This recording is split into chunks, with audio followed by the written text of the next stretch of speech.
الرئيس حسني مبارك وحي الجماهير. أقول حوالي النهاردة 70,000 موجودين في استاد القاهرة.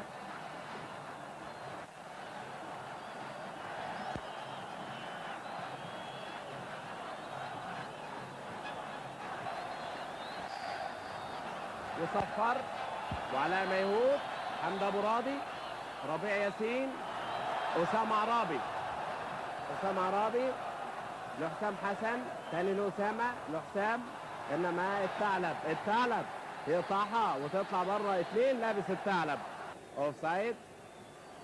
حسام حسن وبيلعب الكره العرضيه وبيحطها في جوله، الثعلب يغلط ويحط الجول الاول.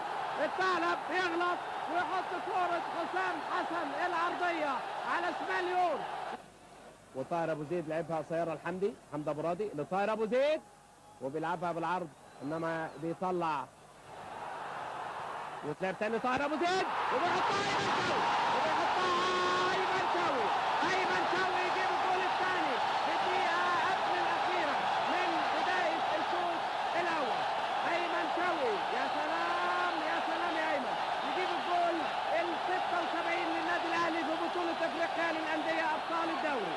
ايمن شوقي، انما الجول ال 76 اهي مرفوعه وايمن شوقي بدماغه زي ما قلت لحضرتك. الجول الاولاني لما خدها مباشر خرج ايمن شوقي ونزل محمود الخطيب. بيهنيه انور سلامه على ان ايمن جاب الجول الثاني ونزل محمود الخطيب. هيلعب طاهر قدام هو حسام حسن، والخطيب هيلعب في خط الوسط.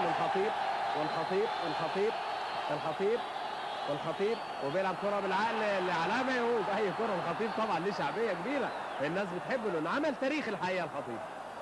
ومحمد سعد انما الثعلب بدايته مع الاهلي كان موسم 84 شوبير، انما دلوقتي جول مصر. علاء ميهوب 14. محمود الخطيب كابتن الاهلي دلوقتي، محمود الخطيب بعد ما نزل. يا سلام والكره حلوه لعلاء ولا براسه، انما يور ياخد. يا سلام يا خطيب، لمحه حلوه وقفها وبالمسطره وبالمقاس. شيبينج عملها من فوق مجدي ومن فوق طارق العلاء، انما يور ياخد. وادي الخطيب تاني لمسات حلوه، صحيح الجهد قليل شويه انما يعني الكره الحلوه. يا سلام كل كره اللي الخطيب بيمضي عليها بيبقى لها شكل. محمود الخطيب واسامه عرابي، محمود الخطيب بالعالي وحسام حسن. يا سلام يا خطيب. الناس هنا ما تصوروش مشاعرها قد ايه مع محمود الخطيب.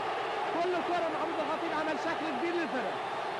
وطاهر وتتلعب لعلاء ميهوب واسامه عرابي وطاهر ابو زيد، وبيشوط طاهر ابو زيد كورتين حلوين، عاملها واحده لعلاء ميهوب واحده لحسام، خالصين.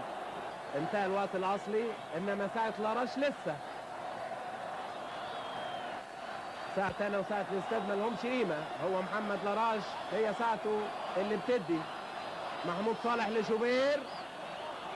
ال 80,000 اللي موجودين مستنين صفاره النهايه. وادي علاء ميهوب واسامه عرابي. علاء ميهوب، طاهر ابو زيد، محمود الخطيب بيرقص وعلاء ميهوب للخطيب. يا سلام، تابلوه من تابلوهات الخطيب ولحسام حسن. نصب لنا تابلوه من تابلوهات الخطيب.